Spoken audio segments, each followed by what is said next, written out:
सभी आत्मीय परिजनों को सादर प्रणाम। सभी का बहुत बहुत स्वागत है आज के सत्र में। जैसा कि कल हम लोगों ने 38वीं पुस्तक चेतना के शिखर यात्रा भाग 3 क्षमा करिए भाग 2 हम लोगों ने पूरा किया। आज 39वीं पुस्तक प्रारंभ कर रहे हैं। आत्मा वा अरे ज्ञातव्यः ये पुस्तक है। इसके हम लोग स्वाध्याय के बाद चेतना के शिखर यात्रा का तृतीय खंड प्रारंभ करेंगे। सभी परिजन शीघ्रता पूर्वक जुड़ जाएं। आइए गायत्री महामंत्र का उच्चारण करते हुए आज के सत्र का शुभारंभ करते हैं। ओम भूर्भुवः स्वः तत्सवितुर्वरेण्यं भर्गो देवस्य धीमहि धियो यो नः प्रचोदयात्।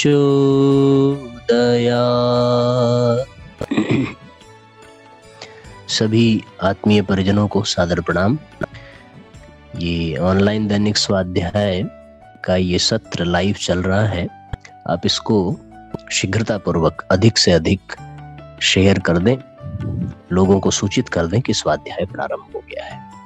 आज की 39वीं पुस्तक हम लोग प्रारंभ कर रहे हैं। आत्मा वा अरे ज्ञातव्यः। हम अपने आत्मा को जाने। इस क्रम में ये 40 पृष्ठ की पुस्तक है। इसके 4 मुख्य अध्याय हैं। शरीर का ही नहीं, आत्मा का भी ध्यान रखें। आत्मा वा अरे श्रोतव्यः, आत्मज्ञान की आवश्यकता। चेतन आत्मा का चिंतन। पूज्य गुरुदेव इसके बारे में लिखते हैं, आत्मा को क्यों खोजना चाहिए और उसकी ही जिज्ञासा क्यों करनी चाहिए? इसका उत्तर है कि संसार का वास्तविक तत्व आत्मा ही है, जो जरा मरण से रहित, शोक से मुक्त, नित्य और अविनाशी है।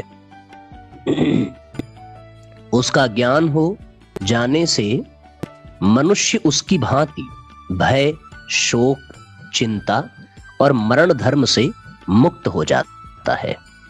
अजर और अमर होकर सांसारिक लोगों एवं अनुभवों से ऊपर उठकर चिर अविनाशी पद प्राप्त कर लेता है। इस नाशवान मानव जीवन को इससे बड़ी और इससे ऊंची उपलब्धि अन्य क्या हो सकती है?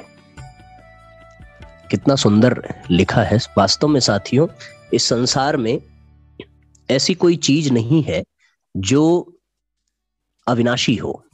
यहां जो कुछ भी है सबका विनाश एक न एक दिन निश्चित होना ही है। लेकिन इस पूरे विश्व ब्रह्मांड में केवल एक आत्मा ही ऐसी है जिसका विनाश नहीं होता। नैनम छिद्दन्ति शस्त्राणि नैनम दहति पावक न चैव क्लेदयन्तापो न शोष्यति मारुतः। न हवा सुखा सकती है, न शस्त्र उसे काट सकते हैं, न अग्नि जला सकती है। वो शोक, भय, चिंता से मुक्त है, मरण धर्म से मुक्त है। उसको जान लेने के बाद निस्संदेह हम भी ऐसे ही भ्रांति, भय, शोक, चिंता से मुक्त हो सकते हैं। इसलिए उसको जानना आवश्यक है। वही एक ऐसा है जो कभी नष्ट नहीं होता, और उसको छोड़ करके सब कुछ ऐसा है जो सर्वत्र सर्वदा हर पल हर क्षण मिट रहा है। कालो जगत भक्षकः, काल इस जगत को भक्षण कर रहा है, पर वो आत्मा का कुछ बिगाड़ नहीं सकता, क्योंकि आत्मा काल से परे है। आत्मा स्वयं महाकाल का अंश है, इसलिए उस पर काल का प्रभाव नहीं है। तो आप जो है इसलिए इसको जानेंगे। आइए इसमें प्रवेश करते हैं। सभी बहुत गंभीरता से सुनेंगे। जानबूझ करके इस पुस्तक का चयन किया है क्योंकि अभी तक हम लोग पूज्य गुरुदेव के जीवन से जुड़े प्रसंगों को, कथा कहानियों को, कथानकों को सुनते आए। उसके माध्यम से मनोरंजन भी हुआ और कुछ प्रेरणा भी मिली, पर अब स्वाध्याय को गंभीरता की ओर ले जाने की आवश्यकता है और हम सभी स्वाध्यायियों को गंभीर होने की आवश्यकता है। कुछ गंभीर विषयों पर चर्चा करने की आवश्यकता है और उसी अनुसार अपना जीवन, अपनी जीवन शैली, अपनी जीवनचर्या को बनाने की आवश्यकता है। तो हम लोगों के जीवन में कुछ विशेष परिवर्तन देखने को मिलेगा। इन चीजों को ध्यान में रखते हुए ही इस विषय का चयन किया गया है। शरीर का ही नहीं, आत्मा का भी ध्यान रखें। इस बात से जरा भी इनकार नहीं किया जा सकता कि मानव जीवन में शरीर का महत्व कम नहीं है। शरीर की सहायता से ही संसार यात्रा संभव होती है। शरीर द्वारा ही हम उपार्जन करते हैं और उसी के द्वारा हम सारी क्रियाएं संपन्न करते हैं।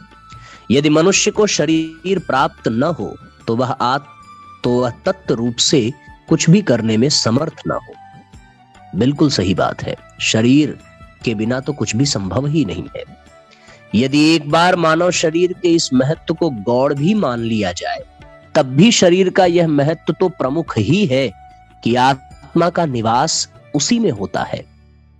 किसी मकान की कीमत तभी तक है साथियों जब तक उस मकान में रहने वाला उसका मालिक हो। यदि वो मालिक हट जाए फिर वो मकान जर्जर हो जाता है, गंदा हो जाता है, उसमें झाले लग जाते हैं। उसी तरीके से आत्मा इस शरीर में है, इसलिए इस शरीर का महत्व है। उसे पाने के लिए किए जाने वाले सब प्रयत्न उसी के द्वारा संपादित होते हैं। सारे आध्यात्मिक कर्म जो आत्मा को पाने, उसे विकसित करने और बंधन से मुक्त करने के लिए अपेक्षित होते हैं, शरीर की सहायता से ही संपन्न होते हैं। अतः शरीर का महत्व बहुत है, तथापि जब इसको आवश्यकता से अधिक महत्व दे दिया जाता है, तब यही शरीर जो संसार बंधन से मुक्त होने में हमारी एक मित्र की तरह सहायता करता है, हमारा शत्रु बन जाता है। अधिकार से अधिक शरीर की परवाह करने और उसकी इंद्रियों की सेवा करते रहने से शरीर और उसके विषयों के सिवाय और कुछ भी याद न रखने से वह हमें हर ओर से विभोर बनाकर अपना दास बना लेता है और दिन रात अपनी ही सेवा में तत्पर रखने के लिए दबाव में आ जाने वाला व्यक्ति कमाने, खाने और विषयों को भोगने के सिवाय इससे आगे की कोई बात सोच ही नहीं पाता। उसका सारा ध्यान शरीर और उसकी आवश्यकताओं तक ही केंद्रित हो जाता है। वह शरीर और इंद्रियों की क्षमता में बंधकर अपनी सारी शक्ति, जिसका उपयोग महत्तर कार्यों में किया जा सकता है, शरीर की सेवा में समाप्त कर देता है। इस प्रकार उसका जीवन व्यर्थ चला जाता है और उद्देश्य की प्राप्ति के लिए उसके हृदय में एक पश्चाताप रह जाता है। इसके लिए वह बहुमूल्य मानव जीवन प्राप्त हुआ है। इसीलिए मनुष्य को इस विषय में पूरी तरह से सावधान रहने की आवश्यकता है कि शरीर का कितना महत्व है और अपनी सेवा पाने का उसे कितना अधिकार है।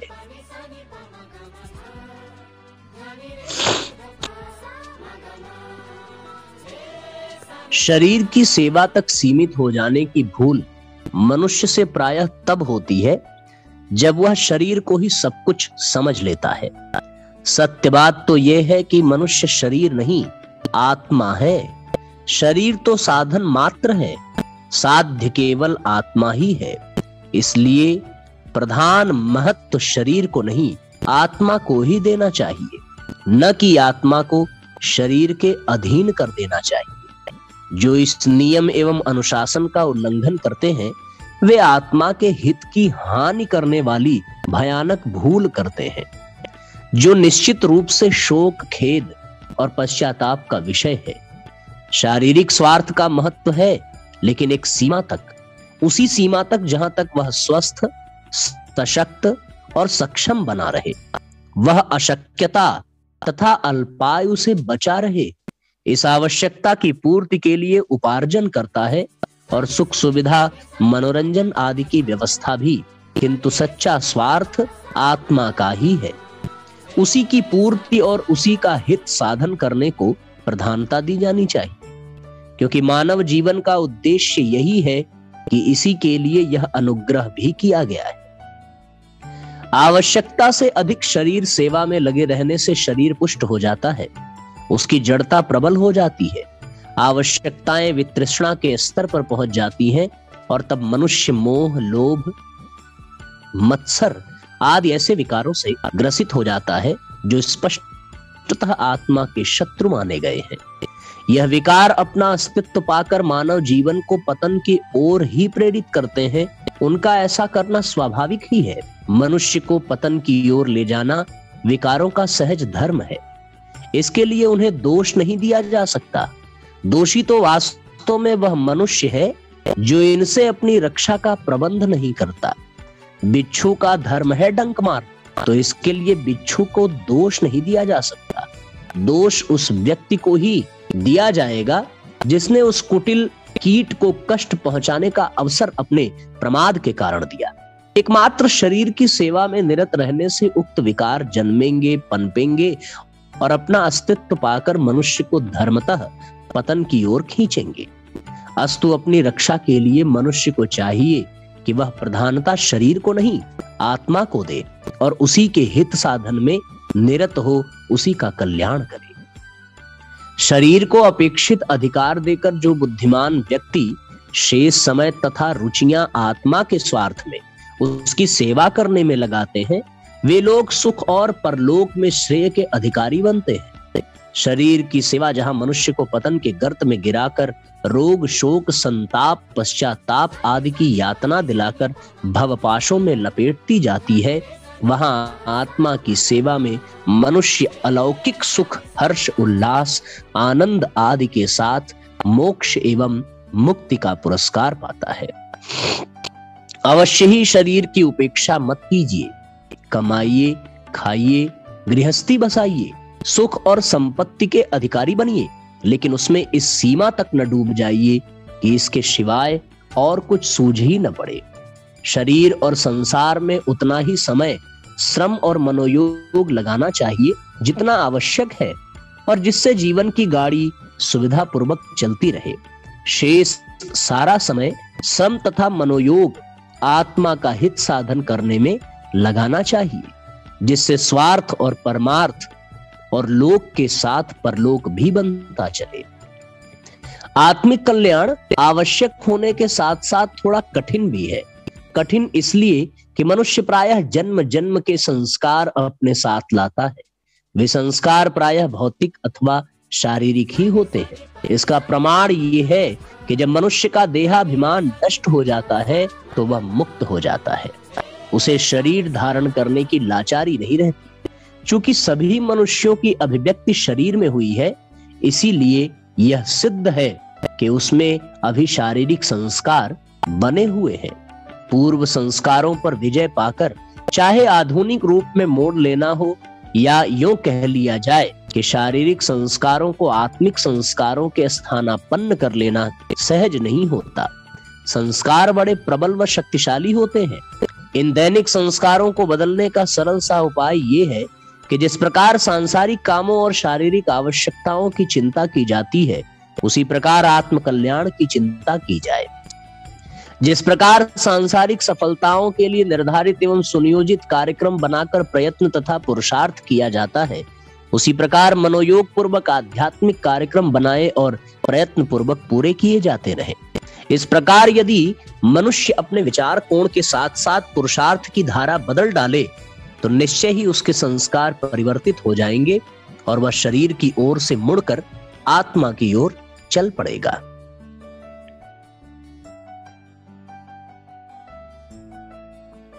साथियों, सबको समझ में आ रहा होगा। यदि कुछ ना भी समझ में आए तो आप चैट बॉक्स में अपना प्रश्न जरूर लिख दीजिएगा। उसका समाधान हम अगले सत्र में करेंगे। संसार बदलने का प्रयत्न करने के साथ साथ यह भी देखते चलना आवश्यक है कि संस्कारों में अपेक्षित परिवर्तन घटित हो भी रहा है या नहीं। इसकी पहचान ये है कि जब आप देखें कि आत्म कल्याण के कार्यक्रमों को सफलता के लिए वैसी ही चिंता रहती है जैसी कि घर गृहस्थी के कामों और आर्थिक योजनाओं में सफल बनाने की, तब समझ लें कि संस्कारों में परिवर्तन आरंभ हो गया है। यदि भौतिक सफलता की चिंता की तरह आध्यात्मिक सफलता की चिंता नहीं होती तो समझ लेना चाहिए कि उस दिशा में उचित प्रगति नहीं हो रही है। आप जो कुछ भी आध्यात्मिक प्रयत्न कर रहे हैं वह सब यूं ही एक बेगार अथवा मनोरंजन के लिए कर रहे हैं। उसमें आपका पूरा पूरा मानसिक योग नहीं है और अपने उत्तरदायित्व के रूप में उक्त प्रयत्न का मूल्यांकन नहीं किया है। बड़ी महत्वपूर्ण पंक्तियां हैं साथियों ये। हम लोगों को भी विचार करना चाहिए कि हम लोग प्रतिदिन यज्ञ कर रहे हैं, स्वाध्याय कर रहे हैं, पर अगर पूरे मनोयोग से करें तो आध्यात्मिक विकास के लिए मन में एक उद्विग्नता, एक चिंता, एक योजना अवश्य बननी चाहिए। और यदि ऐसी नहीं बन रही है तो इसका अर्थ यह है कि हम लोग केवल एक बेगार अथवा मनोरंजन के लिए ही ऐसा कर रहे हैं। आध्यात्मिक ऊंचाइयां हमारी बढ़ रही हैं कि नहीं बढ़ रही हैं? आत्मिक स्थिति हमारी बढ़ रही है कि नहीं बढ़ रही है? उसमें श्रेष्ठता का समावेश हो रहा है कि नहीं हो रहा?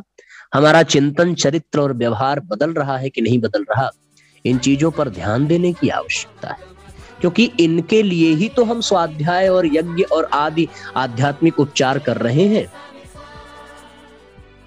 यदि इनमें कोई परिवर्तन ना आ सके तो फिर ये बेकार मेहनत ही कही जाएगी, इसके अतिरिक्त और कुछ नहीं कहा जाएगा। संस्कारों में परिवर्तन लाने के लिए इस प्रकार के हल्के फुल्के दिखाऊ प्रयत्न करने से काम न चलेगा। इस कर्तव्य को जीवन लक्ष्य के उत्तरदायित्व की भावना से ही करना होगा। बहुत से लोग आवेश में आकर जोश खरोश में एक साथ संस्कार बदल डालने में सहसा जुट पड़ते हैं।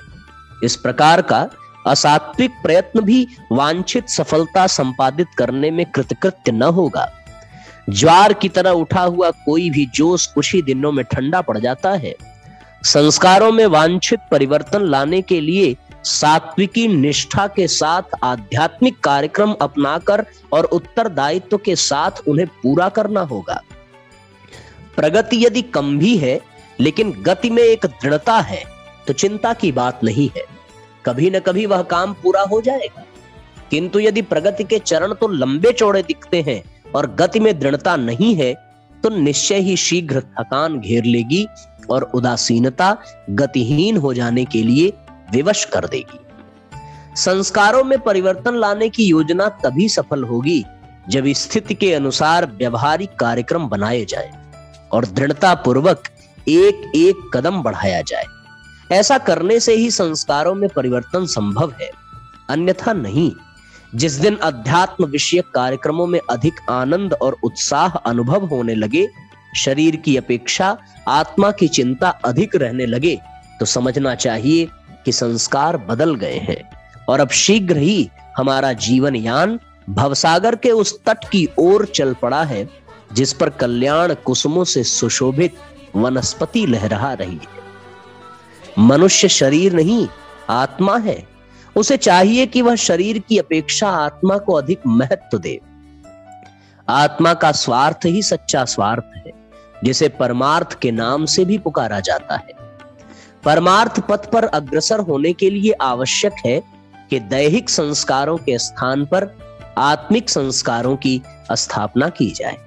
इसके लिए आध्यात्मिक कार्यक्रमों को निर्धारित कर उनकी सफलता के लिए चिंता पूर्वक उसी प्रकार प्रयत्न करना होगा जिस प्रकार भोजन, वस्त्र और घर गृहस्थी की चिंता की जाती है। मानव जीवन का लक्ष्य आत्म कल्याण है। इस लक्ष्य को पाने के लिए आत्मा को शरीर के ऊपर प्रधानता दी जाए। यह क्रिया विचार दृष्टिकोण बदल देने में सहज में पूरी हो सकती है। हम मनुष्य हैं, शरीर ही सब कुछ है, इसकी सेवा करना हमारा कर्तव्य है। इस प्रकार के दैहिक विचारों के स्थान पर इन विचारों को स्थापित करना होगा कि हम आत्मा हैं, शरीर तो साधन मात्र है। आत्मा का कल्याण करना ही हमारा परम धर्म है, जिसका निर्वाह हर मूल्य पर करना ही है। इस प्रकार मनुष्य शारीरिक दासता से बचकर आत्मा की सेवा में समर्पित हो जाएगा, जिससे उसे यह पश्चाताप करने का अवसर नहीं रहेगा कि हाय, मैंने अज्ञान के वशीभूत होकर अमर आत्मा की उपेक्षा कर दी और अपना सारा जीवन उस शरीर की सेवा में लगा दिया जो नश्वर है और जिसकी दासता पतनकारी विचार देने के सिवाय और कुछ नहीं दे पाती। शरीर का महत्व तो समझें, पर आत्मा का महत्व कम करके न आके। दो वस्तुओं के मिलने से एक तीसरी चीज बनती है। दिन और रात्रि के मिलन वेला को संध्या कहते हैं। संध्या न रात्रि है न दिन, पर ध्यान पूर्वक देखा जाए तो उसमें दोनों का ही अस्तित्व मौजूद है। सोडा, कास्टिक और तेल मिलकर साबुन बन जाता है।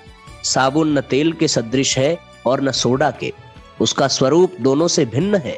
फिर भी परीक्षण के बाद उन दोनों ही वस्तुओं का साबुन में अस्तित्व प्रमाणित होता है।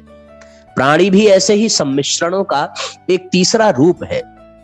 परब्रह्म परमात्मा और पंच भौतिक प्रकृति, इन दोनों के सम्मिश्रण से जो तीसरी सत्ता उत्पन्न होती है उसका नाम जीव है। ब्रह्म चेतन है, इसलिए उसका गुण आत्मिक चेतना, अंतःकरण एवं भावना के रूप में मौजूद है। प्रकृति जड़ है, इसलिए शरीर का सारा ही ढांचा जड़ है। जीव की चेतना एवं प्रेरणा से वह चलता है। जब वह चेतना तनिक भी अशक्त या अस्त व्यस्त होती है तो शरीर का सारा ढांचा ही लड़खड़ा जाता है, सारा खेल ही खत्म हो जाता है। कितनी सुंदर परिभाषा है जीव की साथियों। हम सबके बीच में अक्सर ये प्रश्न आते हैं कि ये जीवात्मा क्या है, तो उसका उत्तर कितना सुंदर दिया है गुरुजी ने कि परमपिता परमात्मा और पंच भौतिक तत्वों के सम्मिश्रण से जो तीसरी चीज बनती है उसको जीव कहते हैं। तो हमारे शरीर में इन दोनों चीजों की व्यवस्था है, जड़ पदार्थों की और चेतना की। चेतना अर्थात परमात्मा का अंश आत्मा और जड़ अर्थात पंच भौतिक तत्व, इनके मिश्रण से हमारे जीवात्मा का निर्माण होता है। इसमें दोनों के गुण हैं, आत्मा के भी हैं और जड़ के भी हैं। जिसके गुण ज्यादा अधिक होते हैं वही उस जीवात्मा का नेतृत्व करता है। यदि परमात्मा के दैवीय गुण उसके भीतर हैं तो वह जीवात्मा का नेतृत्व दैवीय गुण करेंगे, और यदि जड़ पदार्थों का, आलस्य का, प्रमाद का, क्रोध का गुण उसके भीतर है तो फिर ये दुर्गुण ही उसका नेतृत्व करेंगे।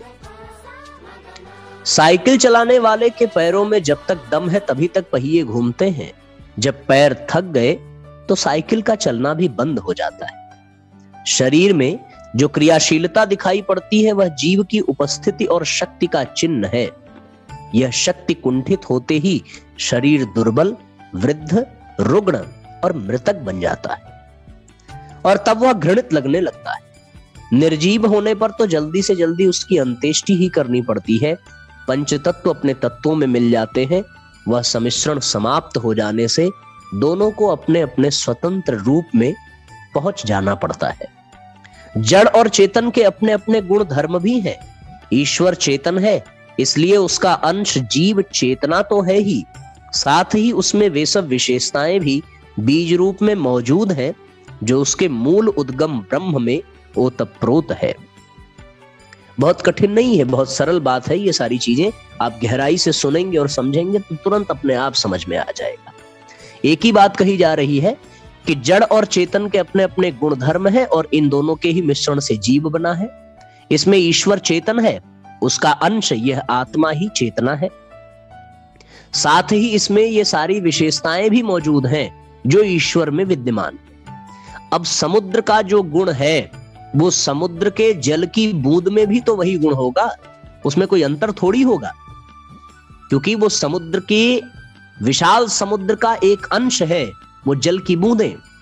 उसी तरीके से ये आत्मा परमात्मा का अंश है, तो परमात्मा का सारा गुण और सारी विभूतियां निश्चित रूप से इस आत्मा में भी विद्यमान होंगी, इसमें कोई दो राय नहीं है।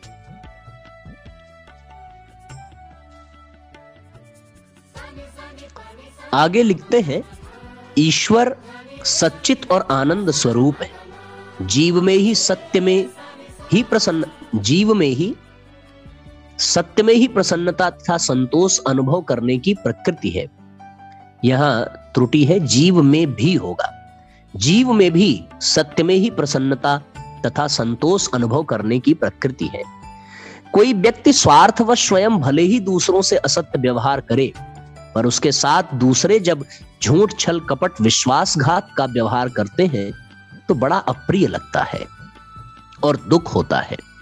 हर किसी को यही पसंद होता है कि दूसरे उसके साथ पूर्ण निष्कपट तथा सच्चाई का व्यवहार करें।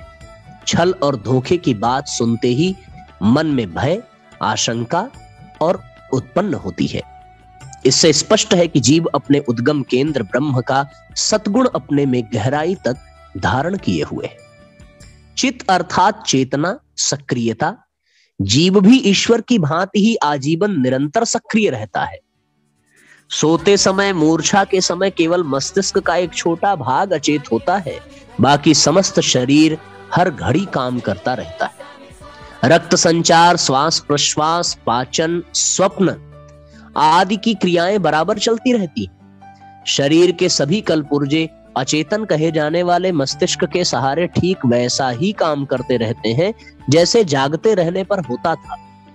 विचार, भावना, विवेक, उत्साह, स्फूर्ति एवं क्रियाशीलता को चेतना का ही अंग कहा जाएगा। ईश्वर चित्त अर्थात चेतन है तो जीव भी वैसा ही क्यों न रहेगा। जब परमात्मा की सत्ता समस्त ब्रह्मांड में व्यापक होकर असंख्य प्रकार की प्रक्रियाएं निरंतर संचारित कर रही हैं, तो जीव भी पिंड में, शरीर में व्याप्त होकर अहर्निश अपना चेतना व्यापार क्यों जारी न रखेगा। परमात्मा आनंद स्वरूप है। उसकी प्रत्येक क्रिया आनंद पूर्ण है, आनंद के लिए है। आनंद उद्भव एवं विस्तार करने के लिए, उसे क्रीड़ा करने के लिए, खेल खेलने के लिए, विनोद और मनोरंजन के लिए यह सारा संसार रचा है। लीलाधर की लीलाएं उसी के स्वयं के लिए ही नहीं, वरन प्रत्येक चराचर के लिए आह्लाद और उल्लास प्रदान करने वाली है। प्राणी भी आनंद की ही खोज में निरंतर संलग्न रहता है। उसे अपनी रुचि के अनुसार जहां कहीं भी आनंद दिखता है वहीं जा पहुंचता है। जो वस्तुएं उसे आनंददायक लगती हैं उन्हें ही प्राप्त करने की चेष्टा करता है। सच्चा आनंद और झूठा आनंद परखने में भूल हो सकती है, पर इतना निश्चित है कि हर प्राणी आनंद चाहता है और अपनी परिष्कृत अथवा अपरिष्कृत बुद्धि के अनुसार जहां भी आनंद दिखाई पड़ता है वहीं रहना चाहता है, उसी को प्राप्त करना चाहता है। इसी चाहना, आकांक्षा के लिए उसका प्रायः सारा ही जीवन उत्सर्ग होता है। बड़ी सुंदर संकेत यहां पर मिलता है कि अपनी परिष्कृत अथवा अपरिष्कृत बुद्धि के अनुसार, यदि बुद्धि अपरिष्कृत है तो क्षणिक आनंद में उसको सुख मिलेगा, जैसे मूवीज देखना, घूमना, टहलना, बातचीत करना, अच्छे अच्छे व्यंजन करना। और यदि बुद्धि परिष्कृत है तो फिर उसको ध्यान में, साधना में, परोपकार में, कल्याण में, भक्ति में वह दिव्य आनंद मिलेगा जो सदैव के लिए है, जो सर्वदा के लिए है। सच्चित आनंद का सम्मिश्रित रूप ही ब्रह्म है।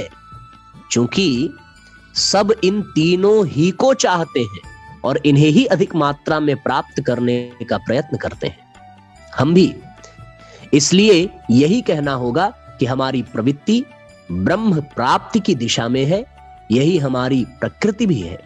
इस संसार में समस्त जड़ चेतन अपनी अपनी प्रकृति के अनुसार प्रवृत्तरत है। जीव भी इसका अपवाद नहीं हो सकता। उसे ब्रह्म प्राप्ति ही अभिष्ट है, उसके बिना इसका काम क्षण भर भी नहीं चल सकता। इस प्रकृति के विरुद्ध उसे क्षण भर भी चैन नहीं पड़ सकता। इतना होते हुए भी देखा यह जाता है कि प्राणी अनैतिक दुष्कर्मों में अधिक रुचि लेता हुआ आलस्य, अहंकार, वासना और तृष्णा के फेर में पड़ा हुआ लोभवश उस ओर चलता है जिस ओर अंधकार और असंतोष ही उपलब्ध होने वाला है। इसका कारण जड़ता का जीव पर पड़ने वाला प्रभाव ही है। यह स्पष्ट है कि प्राणी जड़ और चेतन तत्वों का सम्मिश्रण रूप है। चेतन तत्व ब्रह्म की स्थिति उसे सतचित और आनंद की ओर उन्मुख रखती है, किंतु जड़ता के प्रभाव से भी वह अछूता नहीं रहता। प्रकृति की, माया की, जड़ता की छाया भी उस पर बनी रहती है। इस प्रभाव के कारण ही उसे अपना मार्ग निश्चित करने में, उचित गतिविधियां अपनाने में बाधा पड़ती है। इसी खींचतान में वह दिग्भ्रांत हो जाता है। जड़ता का प्रभाव जीव पर जितना अधिक होगा उतना ही वह जड़ पदार्थों से प्रेम अधिक करेगा। उनका स्वामित्व, संग्रह एवं उपभोग उतना ही उसे अधिक रुचेगा। आलस्य, मोह और अहंकार यह जड़ता के प्रधान चिन्ह है। जड़ पदार्थ निर्जीव है, इसलिए इनमें जड़ता बढ़ेगी, वह उतना ही आलसी बनता जाएगा। प्रयत्न, पुरुषार्थ, परिश्रम में रुचि न होगी, अध्ययन, भजन एवं सत्कार्यों में मन न लगेगा। इस बात का चिन्ह है कि चित्त ईश्वरीय तत्व का विरोधी, आलस्य आसुरी तत्व अपने अंदर भर रहा है। उसी प्रकार वस्तुओं को उपकरण मात्र मानकर उनसे सामयिक लाभ लेने की बात न सोचकर उपलब्ध संपदा को मौरूसी मान बैठना, उसके छीनने पर रोना चिल्लाना, यह प्रकट करता है कि नाशवान और निर्जीव पदार्थों के प्रति अवांछनीय ममता जोड़ ली गई है। अहंकार तो असुरता का, तमोगुण का प्रत्यक्ष चिन्ह है। क्षण में बदलती रहने वाली वस्तुओं और परिस्थितियों की अनुकूलता पर जो घमंड करता है, वह यह भूल जाता है कि इस संसार का प्रत्येक परमाणु अत्यंत द्रुत गति से अपनी धुरी पर घूमता है और प्रत्येक परिस्थिति के साथ उलटता पलटता रहता है। फिर पानी में उठने वाले बबूले की तरह इस क्षण प्राप्त सौभाग्य पर इतराना क्या, ऐंठना और अकड़ना क्या? जो आज है वो कल कहाँ रहने वाला है? फिर अहंकार करने का प्रश्न ही कहां उत्पन्न होता है। ये अहंकार की बात थी। लोभ और मोह के वशीभूत होकर, वासना और तृष्णा से प्रेरित होकर प्राणी विविध प्रकार के अकर्म और दुष्कर्म करता हुआ जीवन के बहुमूल्य क्षणों का दुरुपयोग करता है। यही अज्ञान है, यही माया है, यही अविद्या है। एक और आत्मा की सच्चित और आनंद की मूल प्रकृति उसे उच्च भूमिका की ओर अग्रसर होने की प्रेरणा देती है। दूसरी ओर जड़ता एवं माया का प्रकोप जीव के ऊपर होता है। एक दिशा में दैवी प्रकृति खींचती है, दूसरी ओर आसुरी प्रकृति जोर लगाती है। फलस्वरूप धर्म क्षेत्र, कुरुक्षेत्र, अंतःकरण में अशांति और असंतोष का महाभारत मचा रहता है। जड़ता हमें बंधन में बांधती है और चेतना मुक्ति का संदेश प्रदान करती है। इस रस्साकशी में जीतता वही है जिस पर आत्मा अपनी स्वीकृति की मुहर लगा देती है। उसका वोट जिस तरफ पड़ता है उधर ही जीत हो जाती है। किसी बच्चे पर दो माताएं दावा करें तो न्यायाधीश उस पक्ष में फैसला देता है जिसे बच्चा पहचान ले, जिसके पास जाना पसंद करे। जड़ता और चेतना ऐसी ही माता और विमाता है। दोनों ही आत्मा पर अपना दावा करती हैं और उसे अपने पक्ष में फुसलाना चाहती हैं। अच्छाई इतनी ही है कि फैसला आत्मा की अभिरुचि के ऊपर निर्भर रखा गया है। पतन और उत्थान के दोनों मार्ग ही उसके लिए खुले हुए हैं। वह जिसे चाहे उसे पसंद कर सकती है। कितना सुंदर लेख है साथियों।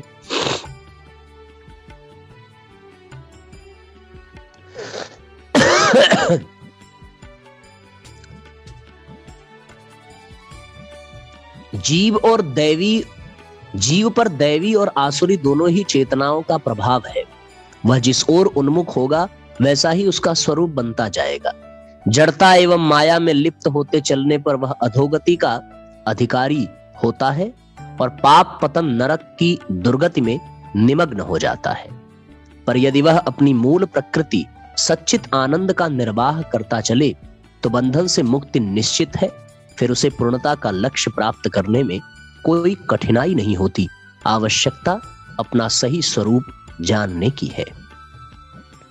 अगला प्रसंग है, मन से छीनकर प्रधानता आत्मा को दीजिए। यहां से हम लोग कल से पढ़ेंगे। आज के सत्र को यहीं पर विराम देते हैं। आइए गायत्री मंत्र साथ साथ। ओम भूर्भुवः स्वः तत्सवितुर्वरेण्यं भर्गो देवस्य धीमहि धियो यो नः प्रचोदयात्। सभी साथियों को सादर प्रणाम, बहुत बहुत धन्यवाद जुड़ने के लिए। आप सबसे निवेदन है कि अधिक से अधिक लाइक और शेयर जरूर कर देंगे, जिससे कि यह दिव्य ज्ञान अन्य लोगों तक भी पहुंच सके और फिर वो इसका लाभ उठा सके। सबको धन्यवाद, सबको प्रणाम, सबको शुभ रात्रि। कल हम लोग फिर समय से यज्ञ में और स्वाध्याय में एकत्रित होंगे। तब तक आप सब अपना ध्यान रखिए और बार बार इस आज के स्वाध्याय के इस विषय को बार बार सुनिए। सिर्फ एक बार मत सुनिएगा। मैं आपसे कहूंगा कि 2, 3, 4 बार सुनिए। जितना सुन सके उतनी बार सुनिए और गहराई से इस पर चिंतन करिए। आप देखेंगे कि आपके जीवन में, आपके भीतर एक हलचल मच जाएगी और आप धीरे धीरे अपने जीवन को आध्यात्मिक बनाते चलेंगे। धन्यवाद, प्रणाम, शुभ रात्रि।